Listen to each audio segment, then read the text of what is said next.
Yo, yo, yo, what's happening? This is Rob, aka Skinny Blacks Lounge. I'm your host, and just before we get into it, hey man, I kind of missed that office, man. That was kind of cool. You know, these humble beginnings of the show with all the chords, and people was talking about, hey, you should do something with those chords. I'm like, nah, that's the flavor for us, man. That felt great, and I missed that spot. So it's good to see that intro. Let's get some quick introductions. Check it. JT, the period is silent. Hi, Mom. I remember somebody told me about that cord, and I was like, I know what your bathroom look like. Get up off of us. Come on. Leave our cords alone. And wash the back of that toilet. Oh man. And also we got the Ghost of Lebo in the house. Yes, yes. Ghost of Lebo was also in the intro. You missed him. Well, before we get into the topics, we got a couple to kind of dive into, as we always do about this time. Sucker shit. No, man, I was thinking. Uh-oh. They teach us that there are things that you should be offended by, but actually it could be a good idea. Okay, say more. So, like for example, you know how when white folks be like, I got a black friend, and then black folks supposed to be offended by that. Well, sometimes it's actually a good idea to have a black friend. Let me give you an example. I happen to be scrolling through on Yahoo because I was looking for some information about the government shutdown, right? Uh-huh. And they had an article on the best fried chicken spot in every state. Uh-oh. Okay. My blackness wouldn't allow me not to click. So I clicked, and hey, we live in California. It's easy, So I look at a couple spots. Like who cares what the best fried chicken is in Alaska, whatever. So I go to California. You will not guess what the number one, according to Yahoo, which is funny in itself, but according to Yahoo, the number one fried chicken spot in California is. Take a guess. In California, In California. I was gonna say Louisiana, but that's Yes. Another black person said that to me too. Out there. Chick-fil-A. Well, no, man. No, these are not chains. These are spots. Well, it could be a chain, but not a national chain. Oh. But Louisiana's a solid guess, right? Okay. Jim Dandy fried chicken on Vermont. On Vermont? Get out of here. Now I said, forget the quality of the chicken, because that's not the discussion. If you gonna go to Jim Dandy's on Vermont, in Manchester, you're gonna need a black friend. Oh, for sure. Because they may or may not have the best fried chicken, but let me tell you what they got. They got the best crackheads over there that will steal everything about your car while you ordering that 2-piece. They got some of the best Crips over there too. That will pull a gun on your ass and steal your car while you trying to get that 2-piece. I think that's a tray. Okay, see, people don't know where that's located by. That's right over. If you're not from LA, I'm gonna help you out. That's near the closest high school to that is called. The official name is Washington Preparatory High School, but everybody just call it Washington because the prep is silent. Yes. That's my cousin would say. That was he's not a graduate, but he was a student there. Where he majored in hustling and gangbanging. Hey, he was in the honors courses. with a with a minor on these hoes. Big shout out to So you. don't let Yahoo take your ass in South Central LA on Vermont. Talking about this is what it said was the best fried chicken. Okay. And it's oh no, and one okay. It said in the article, nestled in South LA. Nestled. Yeah. That's a good way to First of put all, it. I was born and raised in South Central LA before they name change. You know, um, like it's like saying like that's the difference between saying homeless and unhoused. If you sleeping on the street, do you really care what they call it? Um, Pretty much. yeah. So it's South LA now. South Central has a bad stigma attached to it. If you don't get your ass out of here, Get out there, goofy. so you gonna take your ass. First of all, ain't nothing ever been nestled in South Central, but you gonna take your ass to Jim Dandy's Chicken. Well, let me be the first racist motherfucker to say you need a black friend. And if you ain't got no black friends to help you out when you're in the hood, you on some sucker shit.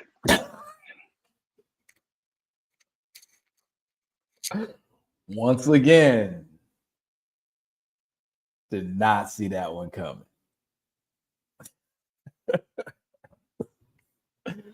That was pretty good, bro. That was pretty Hey good. man, I saw it when I was at work. Yeah, you wouldn't tell me earlier. Now I get it. I Because it appreciate just that. popped into my head.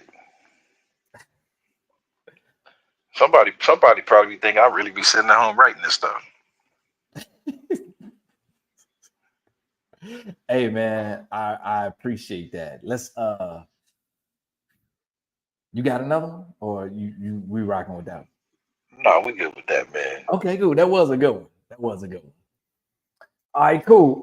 Let's hop into it. Um, first topic today. I was scrolling on LinkedIn, and this cat D'Artagnan, excuse me, Dr. D'Artagnan Scorza, um, who runs a county department in Los Angeles, had written an article, and he had just a couple of weeks ago they had a presentation on the county made a presentation on the state of Black LA, and he had written this article, and there was some stats in the article that I pulled out and I wanted to share with Jay. And we were talking about just kind of unpacking it earlier. So first stat, the Black poverty rate rose 7.2%. So to make it 36.2%.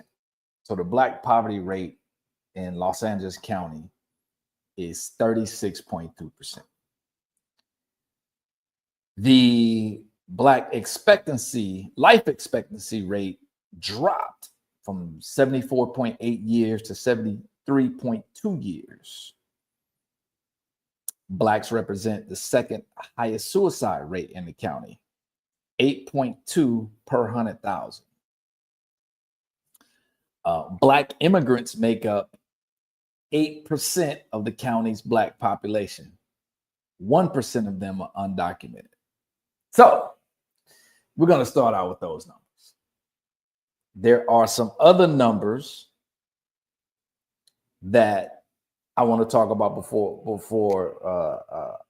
I want to ask you this question. So remember, I said the poverty rate for Black folk in LA County is 36.2%. The homeowner rate for Black people in LA County is 32.5%. So we got a third in poverty, but another third own homes, with the median household income rate at 59,000 versus 105,000 for white folks. So 59,000 median household income with a 32.5 home ownership. with a 36.2 poverty rate. What are your thoughts about that?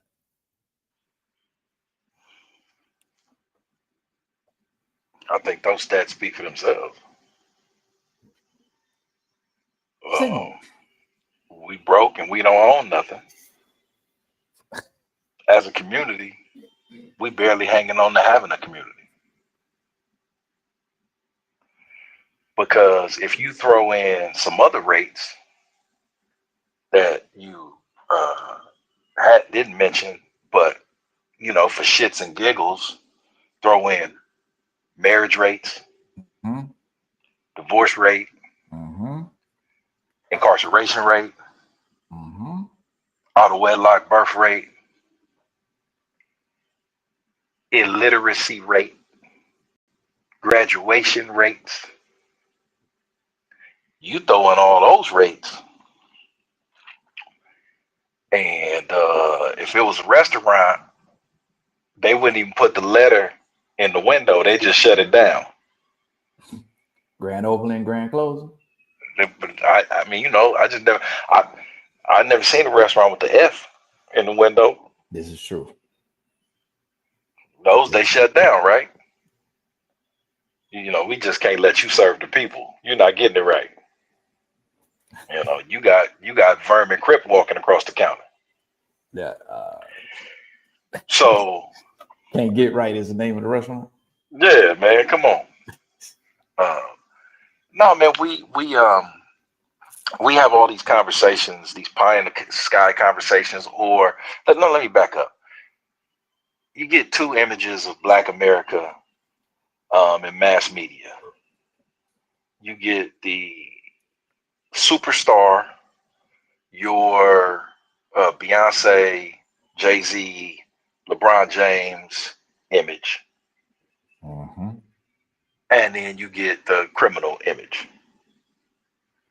It does a disservice to the vast majority of people because most folks, and you can have a really decent life if you do this, you get educated or get a valuable skill set and you take that to market and you can live a nice middle class to upper middle class life. That is exactly what most people are doing. Right? That's the path. But it's boring. It's tedious. And even when it's not traditional, it's traditional. You may be doing it in a non-traditional industry or something that's just come about, but you still have to take the traditional steps to get there.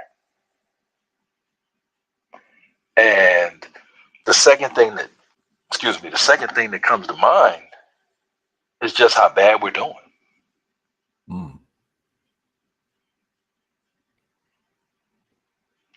And there's how you feel about something, and there's what the numbers really bear out.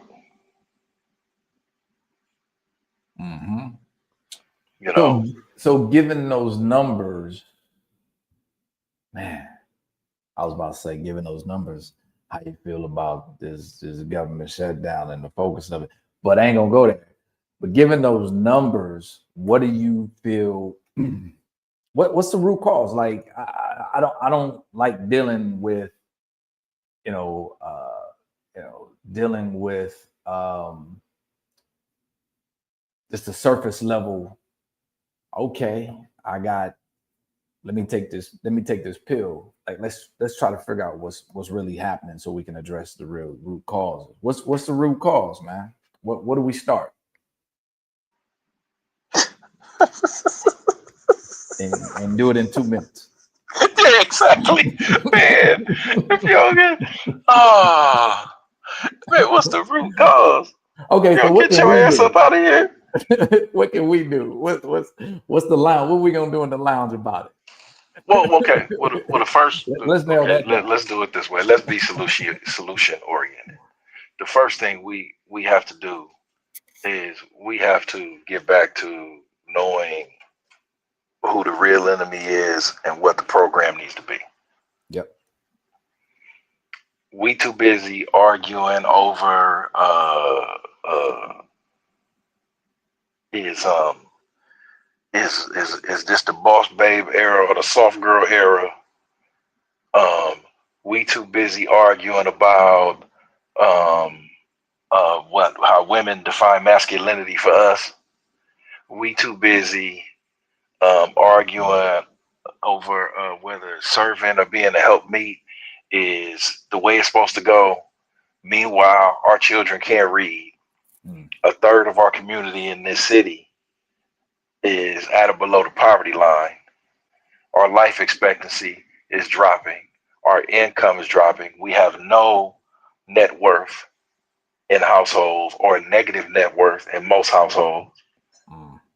And we too busy doing bootleg Oprah shows.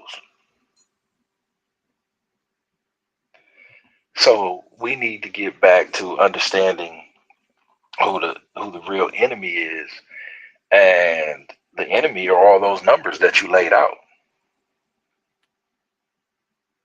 And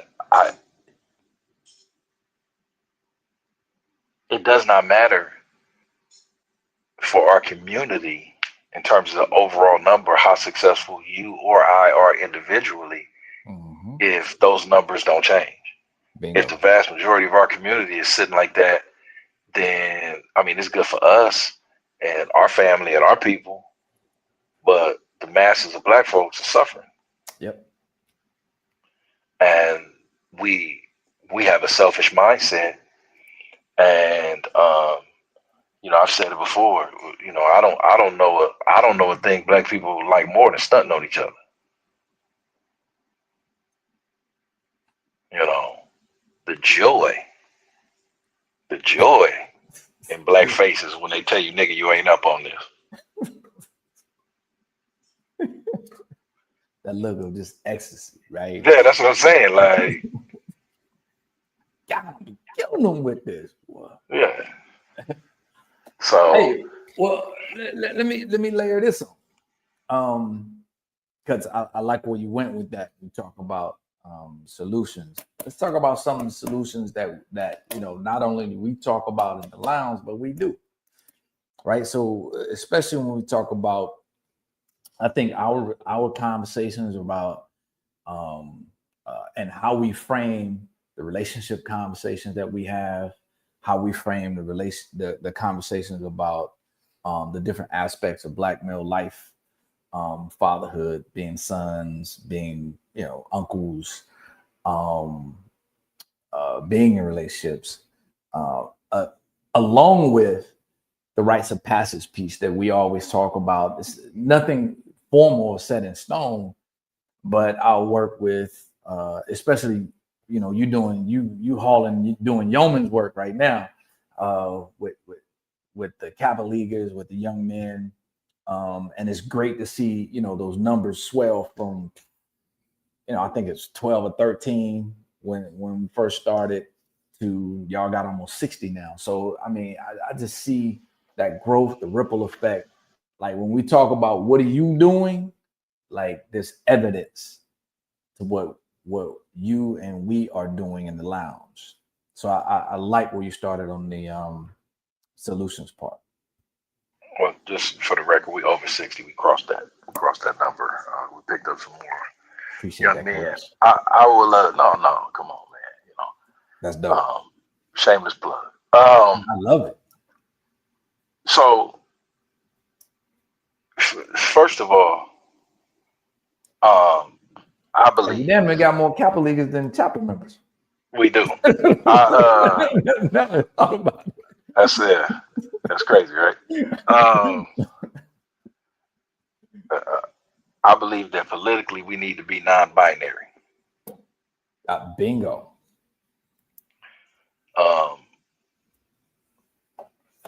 If I could take anything from my rainbow brothers and sisters, I would take being non-binary, but I would use it in a political sense.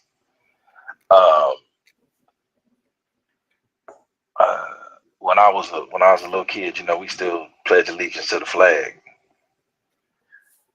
But now black folks pledge allegiance to the Democratic Party. And this is not an advertisement for the Republican Party. Get that thought out your head. And if that's the first thought that you had in your head, then that's you being binary. Mm-hmm.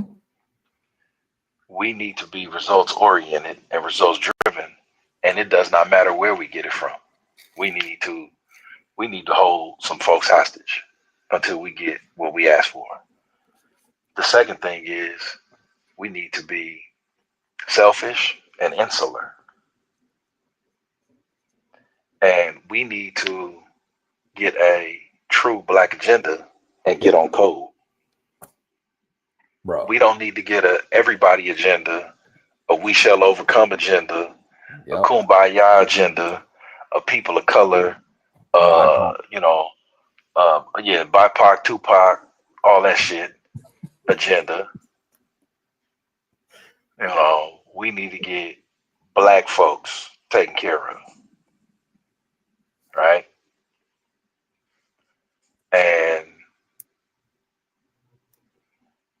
I mean blackly black. I don't mean you became black because you wanted to get a UNCF scholarship because you got here 10 years ago.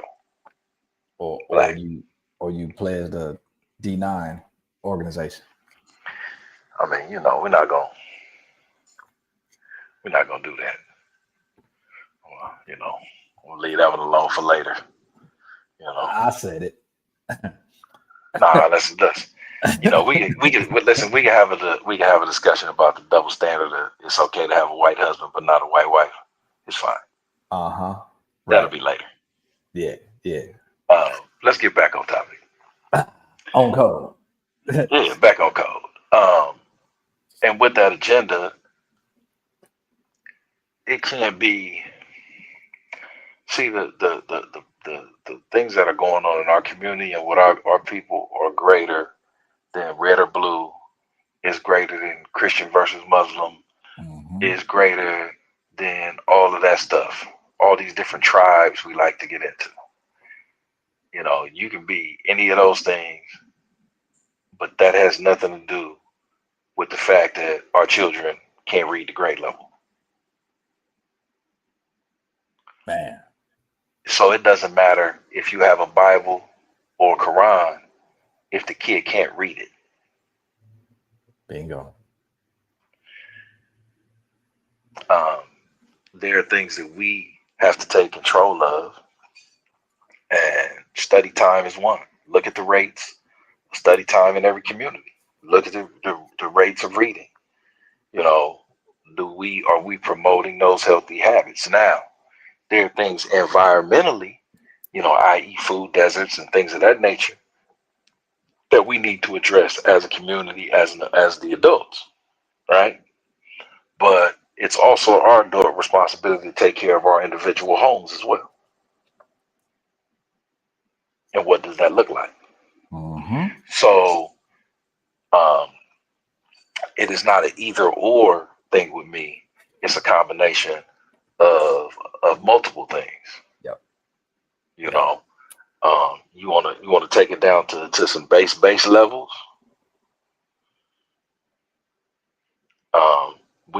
We need more sexual discipline.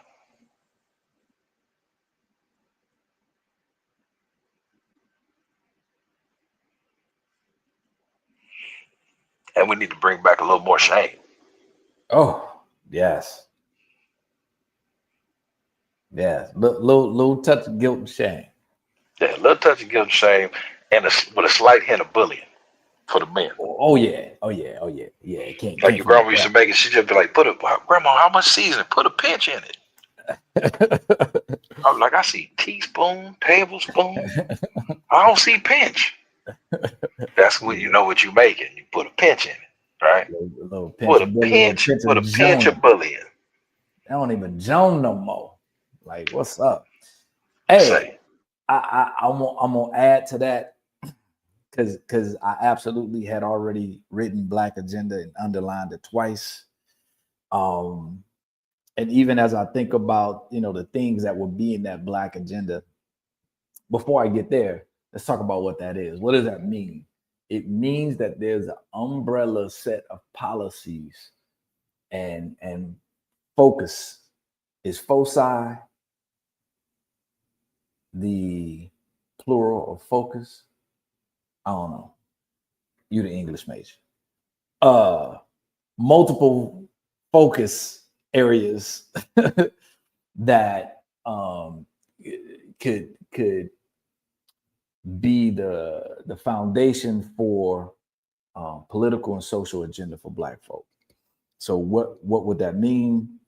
That would mean that could be my suggestion: reparations, which includes cash payments, universal or free health care for Black folk.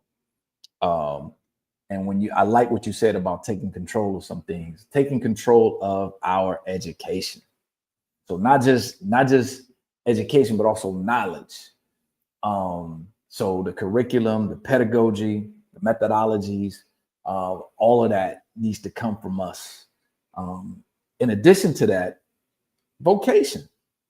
Man, listen, when you have a set of folk who could do things, could build things,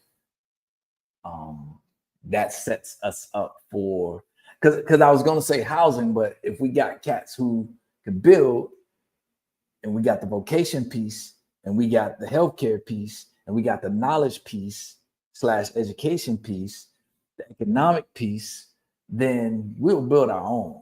So with that being said, it's interesting how people push back on if I say something like, hey man, I'm down with segregation. Like, what? What do you mean?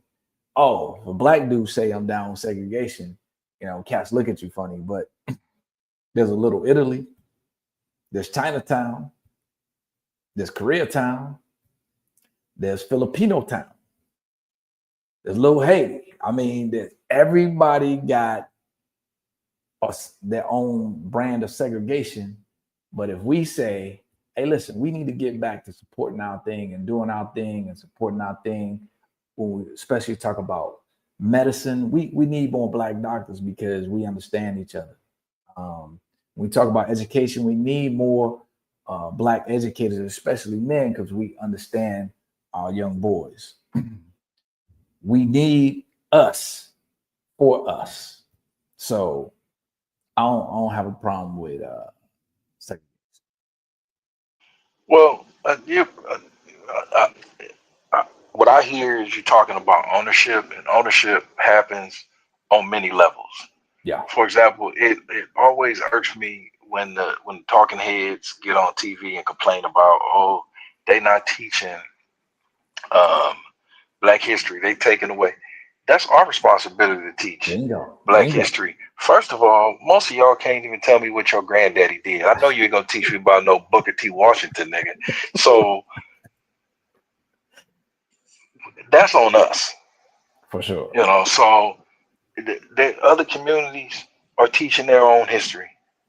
Other communities are passing down information and culture, and you getting it straight, boom. Why do we rely on somebody else to tell us about us? Yep. And then get mad because Master didn't treat us right? Yep. Why are you expecting somebody to value you more than you value yourself? Man. If this was a relationship conversation, the woman be like, leave that nigga.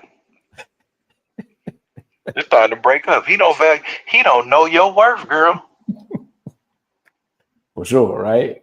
Hey, and the third rail of it all, the other piece, which I didn't mention, is religion. That's another conversation, but it's should be on the table. We talk about segregation. Well,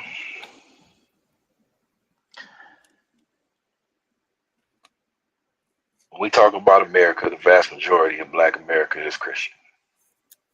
So when we say the Black church, we typically are talking about the Christian church. Okay. We're not talking about our other brothers and sisters that practice the other faiths or other faiths, right? Mm-hmm. No matter what they are. So when I say the black church, I'm speaking of that tradition. The black church used to be the hub and the Yep. center of not just gathering but social movements. They were the setter of the standard in terms of the family, of Yep. rules, and they did provide shame and some guilt and some pressure to conform to certain sets of standards. That's going away, and the black church is largely now a feel-good session and a profit center for who's ever running the church. Man. And they're gonna tell you what you want to hear to keep you coming back. Man. I remember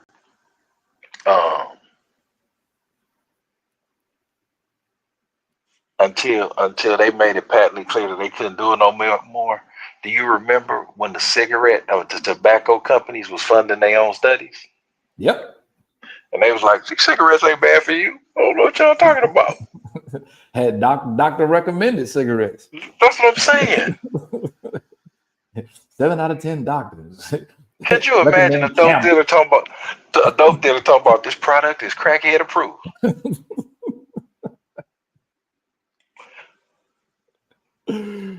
That's the game we in. Yeah. Right? And here's the sad part. The difference between many of us and a crackhead is the crackhead knows who he or she is. We got a whole bunch of fiends in our community that don't even realize they hooked. Man. That's wild. You're right. That's wild. Now let me before you move on to the next thing, let me go back to something I should have said in the beginning, because here's a baseline of something. My grandfather used to say that black folks believe that white man's ice is colder. Mm-hmm. Mm-hmm. I don't know how we get rid of that mentality. But until you get rid of that mentality, you'll always want to put on Nike instead of Actively Black. I love that. And be proud. Great example. And be proud to rock your Nike gear instead of being proud to rock your Actively Black. And if you do go online and complain about it costs too much. Right. Crazy. Another layer to this conversation is the incarceration rate. So people would say, hey, listen, incarceration rate, the murder rate, look, you guys are doing it to yourself. And thank you. But what they don't see in that murder rate is that 7.5 times more likely black folks, 7.5 times more likely to be wrongfully convicted than white folks. 7.5 times, right? And it says 50% more likely to involve police misconduct. These are black murder cases. And then when you talk about the exoneration rate, I don't have it in front of me. I think the exoneration rate is above 50% in murders. So, what's the real numbers? I'm gonna tell you this right now. If white folks start going to that Jim Dandy on Vermont, that rate gonna go up. But white folks. They gonna creep up. Go see a little uptick. The numbers gonna rise. I hope I hope y'all enjoy that chicken. Hey, don't go to that. Is it Vermont? Is it Western? Um, Western in Manchester, I think it is. But hey, white folk, don't go to the Jim Dandy on Western in Manchester or Vermont. no, it's Vermont. It's right off the we about to argue LA streets right now. It's right off the 105. Oh, okay. So they got two then. It's two then, because it's one on Manchester and Western. Oh, listen, I'm talking about the original OG location. Oh, okay. I got You you. know, listen. I'm not talking about your satellite spots that you done crept to before you stop eating. Hey man, You know, I you used to live really, over you there. really I pass just. by them every day. No, I'm just saying, you really just telling on yourself and your missions. Yeah, pretty much. You know, Hey, and I gotta remember, was that Jim Dandy or was it Pioneer? Jim Dandy. I'm talking about on Manchester. No, I don't know. Hey, first of all, ain't no. It's I only know. And we can't help it. But I only know one Pioneer chicken. But growing up, there was a Pioneer chicken on the backside of my elementary school, Wadsworth Avenue, and my first, third, and fourth grade teacher Mm-hmm. was Miss Barker, was this white lady, and she used to bribe me. You know, if I did good on tests, she would walk me to the backside of the school The chicken. over the Pioneer chicken, Wow. right? And you can make all the jokes you want about this white lady taking a black kid and inspiring him with fried chicken. There's some jokes But yeah, it's a lot. And I skipped second grade because she was the first and second grade teacher, and I skipped second so I could stay in her class. there.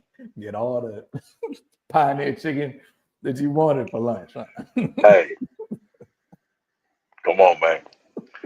But there's a I ain't mad Pioneer at chicken. There's a Pioneer chicken 5 minutes away from my job. It's technically Bell Gardens, not Downey, it. Mm.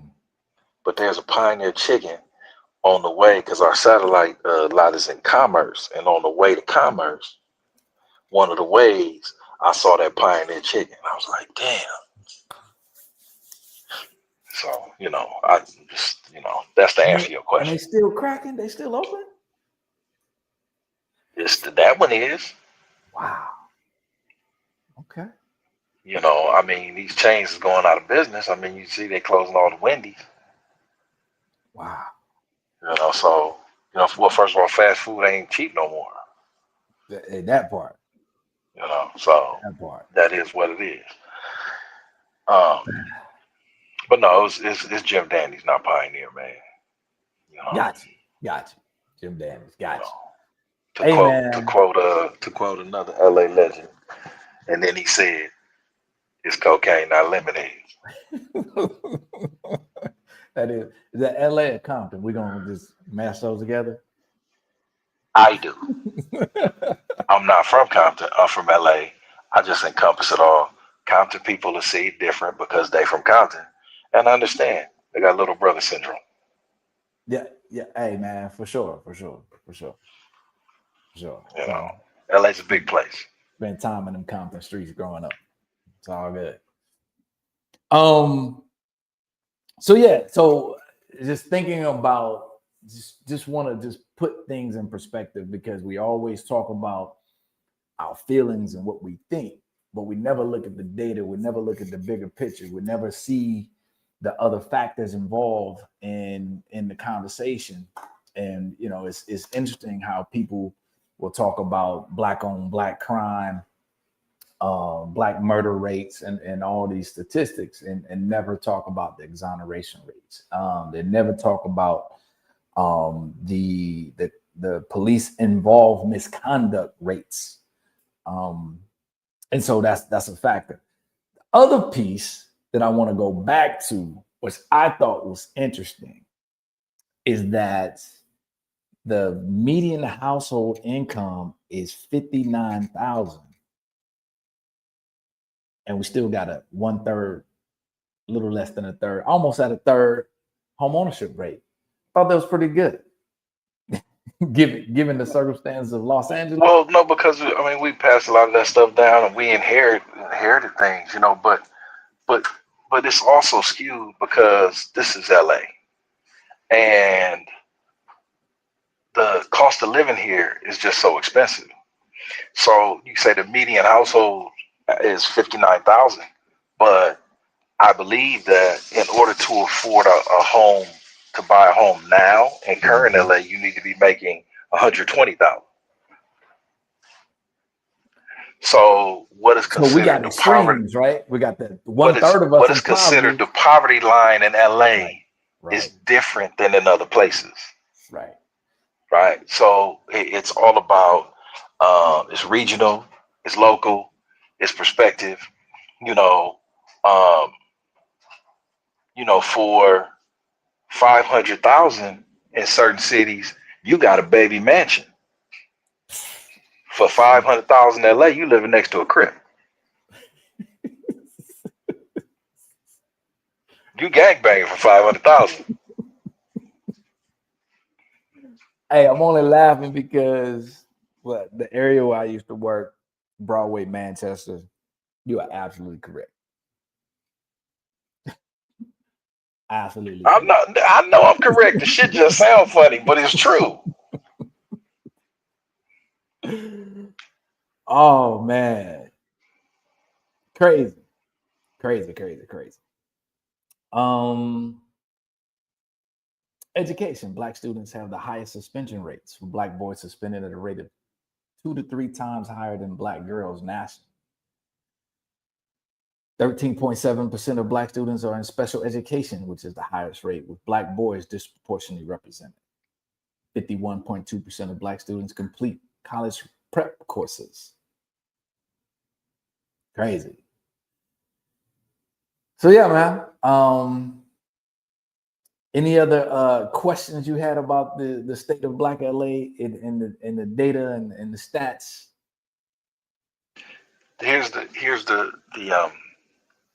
another thing. We don't control any means of production, and when I mean means of production, I don't Yep. solely mean business. I'm talking about education as well. Yep. We don't control the means of production. We haven't started our own schools, and in That's absence of starting our own schools, we're not interested in the school board or getting people on it. We're not interested in our local stuff and banding together and advocating and saying, okay, you're not serving us, we're gonna get you up out of here. This is what we want, yep. right? That's what a true community would look like. That's why I said we don't have the community that we like to talk about having. You know, I'm cool. I got a beautiful family, and us getting together to barbecue or for a fish fry and listen to Marvin Gaye, and two-stepping is great, but that's not public policy, and that's not gonna help our young people. Mm-hmm. And I got a mean ass cha-cha on me, but that ain't gonna help you with your SAT. No.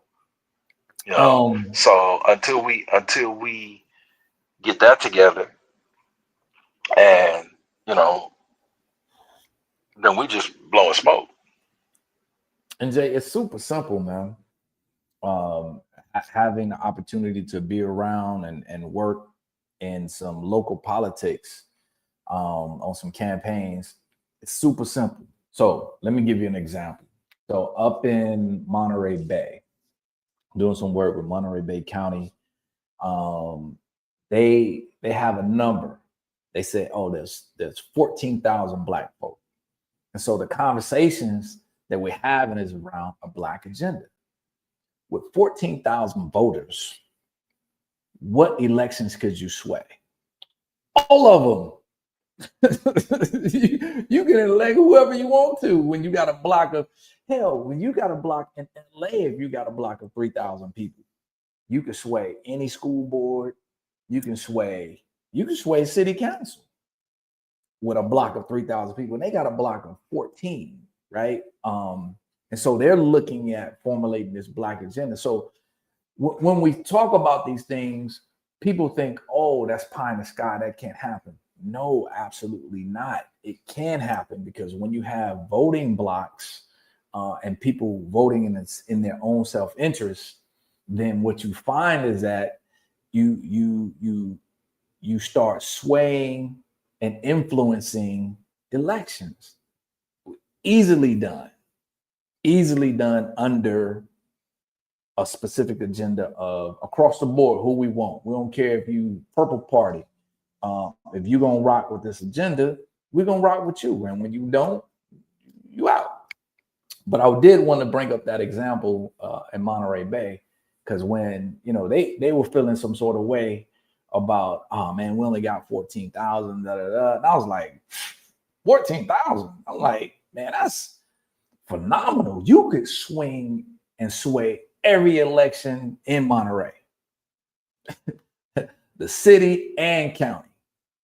So it's not far-fetched to do this, to think about it. But like you said, we got to get away from the mental enslavement of the white man's ISIS code. Well, people would be surprised locally how few votes it takes to swing things. Bingo. A lot of times, it is just a loud and organized minority that moves agendas. Yep. But as a group, we're not interested yet. It don't hurt enough. Well,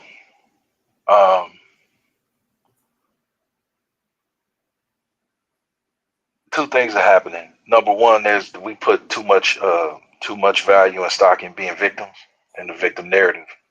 And the second thing is that we don't have the mindset of a collective yet. So as long as I'm okay, it's okay. Right. If I'm worried about the collective, how can I stun on you niggas?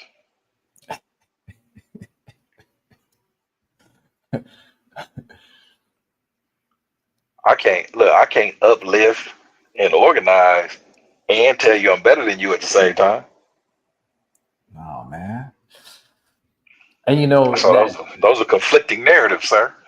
And then you had, the seemingly, man, when we talk about politically, well, socially and politically, when we talk about a common enemy that our parents and grandparents experienced, it seemed easier. It seemed easier, but then the goalposts changed, the game got sweet, and then the narratives get switched up and muddled and diluted, and then you start thinking that they start getting gaslighted and thinking I'm the cause, I'm the reason, right? And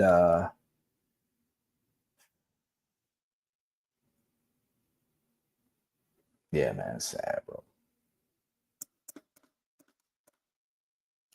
Hey man, this, when you start doing this state of Black America shit, it gets depressing when you really look at these numbers.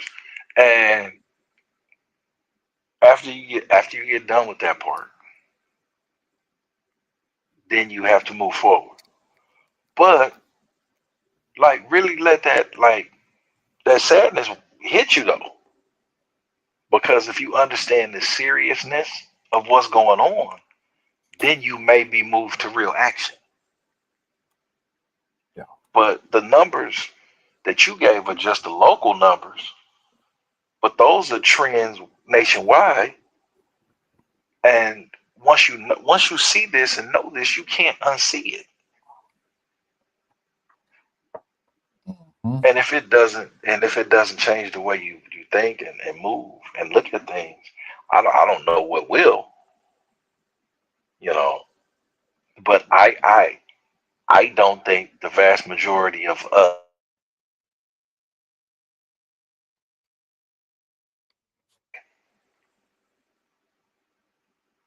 is what I'm saying. We just say, yeah, it's bad out here. Right. And our conversation, we're heavy on the rites of passage piece. I think it's just so important to start pouring into our young folks early about who they are and empowering them and our history, and start giving them perspectives that they wouldn't get out that's from non-Black folk. But also the piece that you talked about, having control of our own not just our narrative, but our own education, right? Our own education and knowledge. Because I remember when I was at A&M, man, they didn't have a Black Studies or Africana Studies uh, uh, major or minor or classes, right? And I'm thinking, wow, man. In reflection, um, I'm like, how has that happened? Where you're at the so-called HBCU? Well, we know how it happens, but I just want to lift this up for folk who haven't thought about it. How does it happen that you're at an HBCU, a historically Black college or university, and there aren't any classes about Black folk? There aren't any classes about African perspective or worldview, but yet is packing in Black folks left and right. That, so when we have the opportunity, and I say we as in Black folks have the opportunity to control the education, the curriculum, and the pedagogy, then that may take exit, a press eject from the current system, of course. And actually, the idea that you came up, that I heard from you, and I heard it's a complimentary thing from someone else about Black education, Black higher education, is, hey man, let's take the 100 and something so schools and narrow them down to about 50. You know what I'm saying? Now I'm down to 50 schools with the type of curriculum that's going to push our people, whether it's finance, whether it's STEM, whether it's, and take another 50 of those universities and turn them into vocation schools. I like that idea, and put up a system where, hey, we could give $50 a month, $20 a month, $10 a month, $5 a month, $100 a year to this fund, this Black education fund under our Black agenda, that's going to fund all of those schools equally. And so we think about how many Black folks, 13%. Let's just say 10 million. We just use round number. Let's say 10 million Black folk giving $100 a year. We can fund our own education. 5 million. Well, yeah. Well, we also have to get serious about certain things and say, we got to get on point with the agenda. One thing that I do appreciate about the Nation of Islam is that they're gonna put folks in roles and set them on course. While I appreciate your interpretive art of dance degree that you got from whatever liberal arts institution, that's not pushing. That's not helping our people forward. When especially for that price. Well, what I'm trying to say is, let me make it plain. Gravy is only good when it's poured on top of something. And what those degrees is, and what that stuff is gravy. Yeah. We don't have the meat and potatoes on the table yet. Right. So we can't establish these means of ownership and production and education, and we don't have any Black male teachers. Bingo. We don't have enough engineers. We don't have enough doctors. We don't have enough dentists. We don't have enough electricians. We don't have enough plumbers. Right. We don't have enough of those things. Construction company. Period. So we got to get serious about it.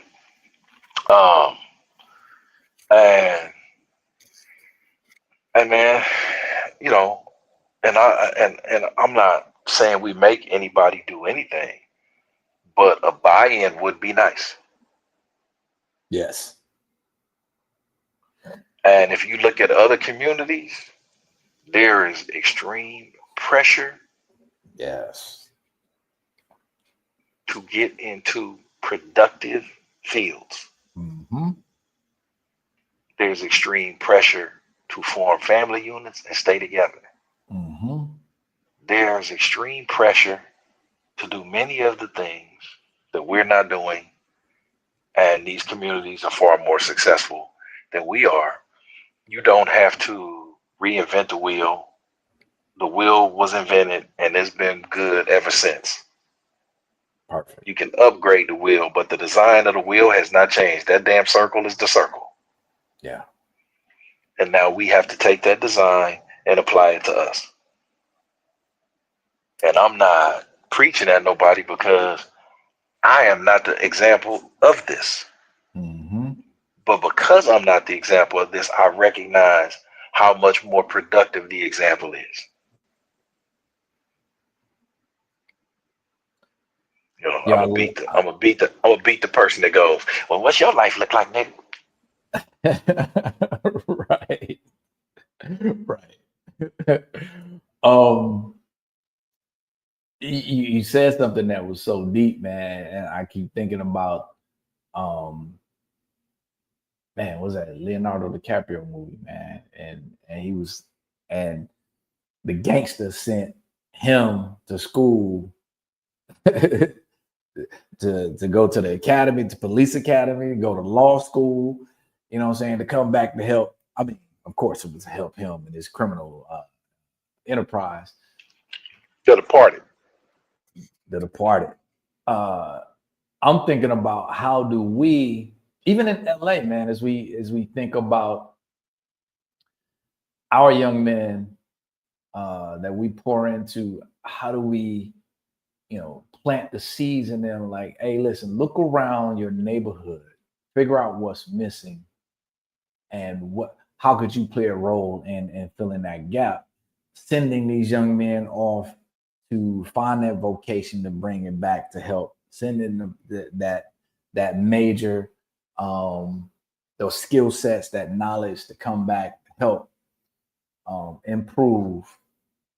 But yeah, man, I think it starts with the rites of passage. We got to be pouring that into them early. Um, at the same time, they're getting bombarded with the BS out there of stunting. So There was no more. There was no more greater advancement of a group of people in the history of this country than black folks that came out of slavery. no doubt. And the numbers bear that out. People could say how they feel, this, and that, but Mhm. there is no greater. None. Okay, and arch conservative people have pointed this out. Mm-hmm. What did they have then that we are lacking now? And it takes having a sober look at it, though. Yes. You have I to like take the emotion out of it and really examine it. And what happens is people take it personally because it doesn't fit what they're living right now. Mm-hmm. And then they want to find all the exemptions, all the loopholes, and all the exceptions. Hmm. Well, isn't it possible? Well, it's possible to win a hand of dominoes with five doubles. But more than likely, you're going to get your ass whooped. Not probable. You know? And so, are we going to wish on a star or are we going to build a community? Yeah, man. I'm holding hope. Keep hope alive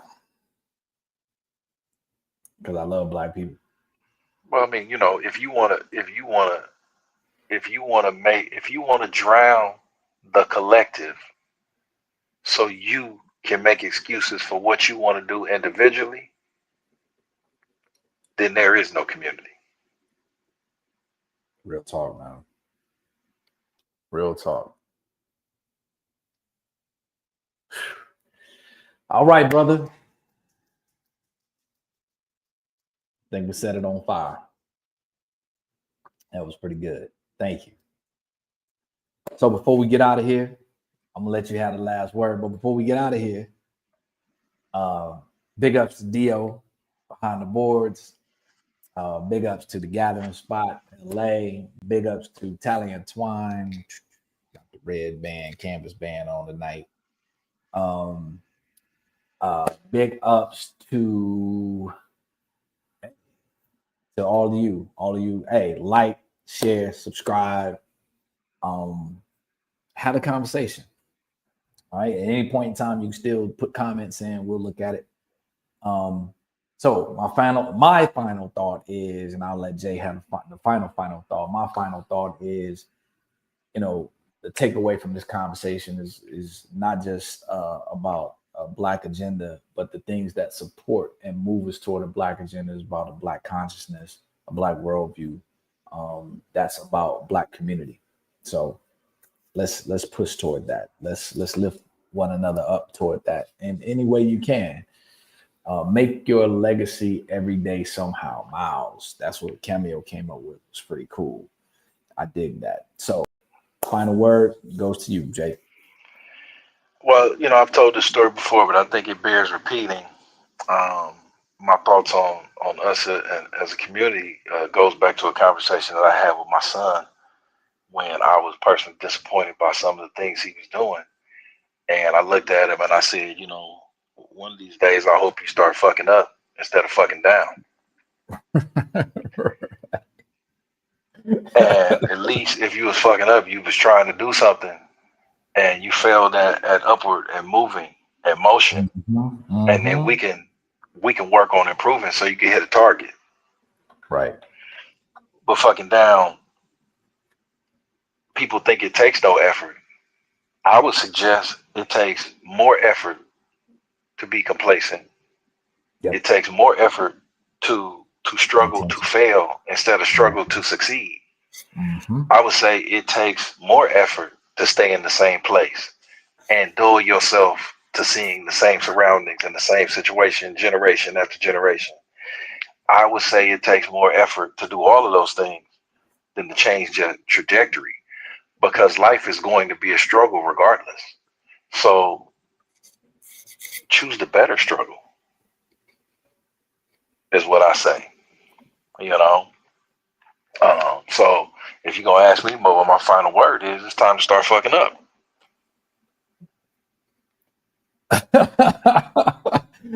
Did not see that one coming. The mini sucker shit at the end. There it is. Ashe. All right. We out of here. Peace.